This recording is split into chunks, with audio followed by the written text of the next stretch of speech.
Hi ladies, I hope everyone is doing well. Welcome to another episode of the Crux of It. I trust that you're all keeping well and your loved ones too. I'm doing well and we all are by God's grace. I am feeling a bit run down with a hay fever, and as a result I have a nasty cold sore on my face. So if you pick up on it, just try not to concentrate too much on it. Anyway, I hope you're all doing well. And this week we find ourselves in John chapter 8. Very kindly on Monday night, Jana took us through the first 12 verses, and she really brought home to us what a powerful encounter this was that a woman who had been caught in the act of adultery had with Jesus. And I thought it'd be really good just to read the verses because it is short, just for those of you that might not be familiar with the story. So I thought I'd just quickly read the verses. And this can be found in John chapter 8. But Jesus went to the Mount of Olives.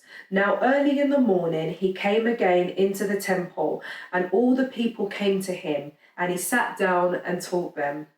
Then the scribes and the Pharisees brought to him a woman caught in the act of adultery. And when they had set her in the midst, that is in the middle, they said to him, "Teacher, this woman was caught in adultery in the very act. Now Moses in the law commanded us that such one should be stoned. But what do you say?" This they said, testing him, that they might have something of which to accuse him. But Jesus stooped down and wrote on the ground with his finger, as though he did not hear. So when they continued asking him, he raised himself up and said to them, "He who is without sin among you, let him throw a stone at her first." And again he stooped down and wrote on the ground. Then those who heard it, being convicted by their consciences, went out one by one, beginning with the oldest, even to the last. And Jesus was left alone, and the woman standing in the midst. When Jesus had raised himself up and saw no one but the woman, he said to her, "Woman, where are those accusers of yours? Has no one condemned you?" And she said, "No one, Lord." And Jesus said to her, "Neither do I condemn you. Go and sin no more." Then Jesus spoke to them again, saying, "I am the light of the world. He who follows me shall not walk in darkness, but have the light of life." What an encounter, what a story that is being recorded for us about this part of Jesus's life. And I just thought we'd run through it very quickly. Now, for some of you listening to this, your first question will be like, what is going on here? And just to summarize, the religious leaders of the day, that is the scribes and Pharisees as they were known, they were the religious leaders of the Jewish people. They catch this woman in the act of adultery, they claim at least. They catch her and they bring her and drag her into the temple. And the temple was a very public place. And in the temple, Jesus is there teaching the crowd. And they bring her into the middle of this crowd and they throw her down, basically. And they say, this woman was caught in the very act of adultery. And they say that in our law, the law of Moses, we're commanded that such a person should be killed. What do you say? And so this is just such a, for me, it's like a moment where you're holding your breath and you're thinking, what on earth is going on and what is going to happen? And just to think about that woman for a moment, what emotions would she have been feeling? And Jana really emphasized this and really got us thinking about what emotions would that lady have been feeling. And just bringing it closer to home, she was asking us, have you ever been caught doing anything that you know you shouldn't have been doing? And I think for all of us, there are things in our lives, maybe for some of us, it's a present thing that's happening now. And for some of us, there are points in our life when we can reflect back to a particular moment where we knew we were doing something or involved in something that we shouldn't have been involved in. And we've known that thing, we've known what it is for that thing to be exposed or brought out into the secret, if you like. And, it brings a lot of shame. And, for me, thoughts such as shame, and Jana mentioned shame, the shame that this woman would have felt, the guilt, the humiliation, basically her sin, her wrongdoing was just put on trial before everyone. And how good we are as a society of doing this today. We put people on trial publicly and humiliate them. How many people have had their lives ruined through social media? Maybe they make one wrong remark or some inappropriate images that they've shared of themselves that they never expected to get out into the public domain. And here what happens is it gets out in the domain, and there's just shame and great humiliation that happens. And this was what this lady's story was at this moment. And here she is, she's brought before Jesus. And we're told that the religious leaders, they come and they ask, they say, well, in our law, the law of Moses, she should be stoned. What do you say? Now, at that point, some of you might be wondering, what is this law of Moses? Now, when God had taken the children of Israel, that is the Jewish people, he had taken them out of their slavery in Egypt, and he finally had settled them into their promised land. Actually, before they got to the promised land, a new destination, God gave them a very specific set of laws, which he intended to be the things by which they would govern their life, by which they would worship him, by which they would honor one another, by which society would be held together. And one of the things God was showing through that law at the time was the severity of sin. And God was also showing that sin equals death. So for us, it seems a bit drastic that actually capital punishment, that is being put to death for a crime, would be something applied to adultery, to having an affair. But actually, under that law which God gave to Moses, there was a very specific command there that if anyone was caught in the act of adultery, both the man and the woman was to be brought to basically the court or the ruling elders at the time. And if this was found out to be true, they were actually to be stoned. And that sounds really aggressive. It's a very harsh punishment. It's not one that we can understand naturally. And I think that God's whole point in that law of Moses was to show us that actually sin is a big deal to him. And when we sin, something has to die. And that there's a penalty of death. And now I think a lot of us can attest to the fact that when we sin in our lives and we do something we know we shouldn't have, something does die, whether that's a relationship with a person that we've offended, whether it's, we lose our peace, that can be something that dies. But actually, Jesus was saying here that God was revealing that there's always a cost for sin, and the ultimate penalty for sin is death.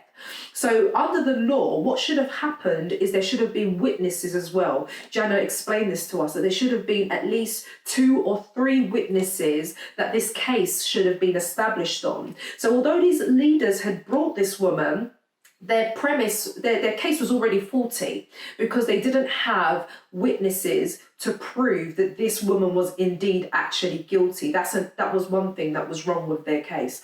Number 2, where is the guy? This woman was brought in, but there was no guy. And that is another thing that was really faulty about this case here. The guy had obviously been let off. Who knows? Had the guy actually been one of the Pharisees or the religious leaders, and they had set this up to try and have something with which to accuse Jesus? We really don't know. And there is a reality that women back at the time of Jesus were not esteemed highly. At that time, a woman could be divorced for any reason. Women didn't have the same degree of rights that many of us enjoy today. It was very different. But when Jesus came, he changed a whole lot of things, and we see that as we go on. But what we see here is that this woman is basically brought before the crowd. She's set in the middle of everyone. Her sin, the things that she has done wrong are exposed before a crowd of people. And who knows if this woman had heard of Jesus? Maybe she had heard of Jesus. And here she is before Jesus himself.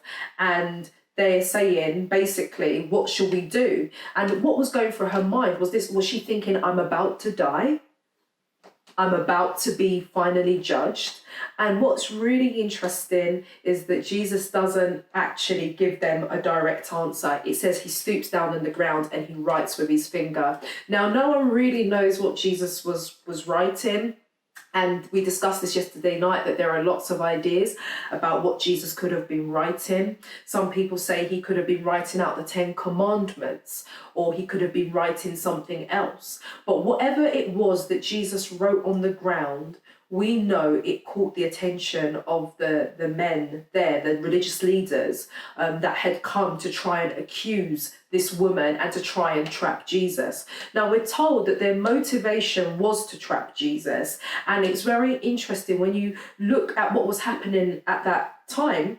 The Jewish people were actually under Roman rule, and the Jews were not actually allowed to execute the law. So although they had this law of Moses that they lived under, and actually part of the law did call for people to be killed if they committed certain offences, the Jews were actually not allowed to put anyone to death because they were under this Roman law. So they were trying to be very clever, because they thought, if we can get him to agree to that she should be stoned, we can maybe run to the Roman officers and say that, Jesus is taking the law into his own hands and trying to execute justice and kill. That could have been one thing that they might have been trying to do. The other thing was that they were trying to destroy Jesus's reputation. Now, Jesus among the crowd, they knew that Jesus was very straight talking in the crowd. And one of the things the crowd kept saying is that no one speaks like this man. He speaks with such authority. And people knew this about Jesus, but they had also seen that Jesus was so much full of love. The Pharisees, the religious leaders of the time, they couldn't understand Jesus, because they would say, you spend a lot of your time with the sinners, like with the people who are like no good, the people that are the ones that God is here to judge. And Jesus loved everybody, and he showed such kindness and grace and mercy to anyone that was open and coming to him. And so what we see here is that if Jesus had said, pick up the stone and stone her, or he had done it, his reputation could have been called into question. Like, is he really loving, or is he exactly like the Pharisees? But what we see here is that Jesus doesn't actually respond to them. He doesn't actually speak to them at that point. He's right on the ground. But when they hassle him and they go on, he says, okay, whoever is without sin, you pick up the stone first and stone her. So when Jesus told them to pick up the stone and cast it, the person who didn't have any sin, that is, we see that no one could actually live up to that. Everyone has sinned. There's no one perfect. And we're told that from the oldest of the Jewish leaders to the youngest of them, they just walked away because their hearts convicted them and they knew that they too were sinners. And it's so easy for us to think that we're better than other people. It's so easy for us to think that, I'm better, and we always judge ourselves by someone that we perceive to be lower than us. But actually, the Bible is really clear that every single person has sinned and has fallen short of the glory of God. And what this whole story is such a beautiful reflection of God's heart towards people who would acknowledge their sin and would know that they are sinners and would just kind of humbly come before God. I mean, I find it really interesting. This woman didn't fight. She didn't say that what they were saying was not true, but actually she probably stood there in fear and trepidation, probably because she thought she was about to lose her life. And also maybe just the absolute sheer humiliation before the crowd of being found out. And also maybe she had heard of Jesus. Who knows if she had wondered whether Jesus was really the Son of God. And here she was face to face with Jesus, the light of the world. And here he is before her. And what is Jesus's response? He says, is there anyone around to condemn you? He says, there's no one to condemn you. And he says, I do not condemn you. And this is so beautiful, because the one who could have actually been in the perfect position to condemn her, the one person who could actually pick up that stone and have thrown it at that lady because they were perfect, was Jesus. But he chose not to do that. Actually, he loved her and he said to her, I don't condemn you. And he gives her a final instruction, as Jana put it. You know, he says to her, go and sin no more. So here what we see is that Jesus is absolutely loving the woman and he pours out grace. And you might be thinking, what does this word grace mean? Grace means when we're given a gift that we don't deserve. You know, it's God giving us something that we don't deserve in a good way. And what God was giving here to her is forgiveness. You know, he's given her forgiveness for what she had done. And he's also saying, go and sin no more. And with God's commandment, he always gives us the ability to do what he says. He gives us the power to do it, that we can actually go and sin no more. With the commandment, there's always an enabling that he gives us. And this is what Jesus did to this woman. And he showed mercy, because what is mercy? Mercy is that actually I should be punished, but I'm let off and I'm not punished. And Jesus showed her mercy and he loved this woman, and she went, and who knows what this meeting would have done for her, how transformative it would have been for her. So that's what we looked at this week, and we saw Jesus's amazing love towards her. And I just finally want to encourage anyone that's listening that feels that they have sinned so bad, that they've messed up, that what they've done is disgusting or horrible, or that they're a person that can never be forgiven. There is no person that can never not be forgiven. The only person that can never not be forgiven is the person that chooses not to come and receive that forgiveness. But Jesus's hand is open to as many as would come to him, and his desire is just to pour down so much mercy and grace and forgiveness on us. Anyway, I hope that that's been informative. That's what we went through this week, and I look forward to connecting with you all at some point. Lots of love and God bless. Bye.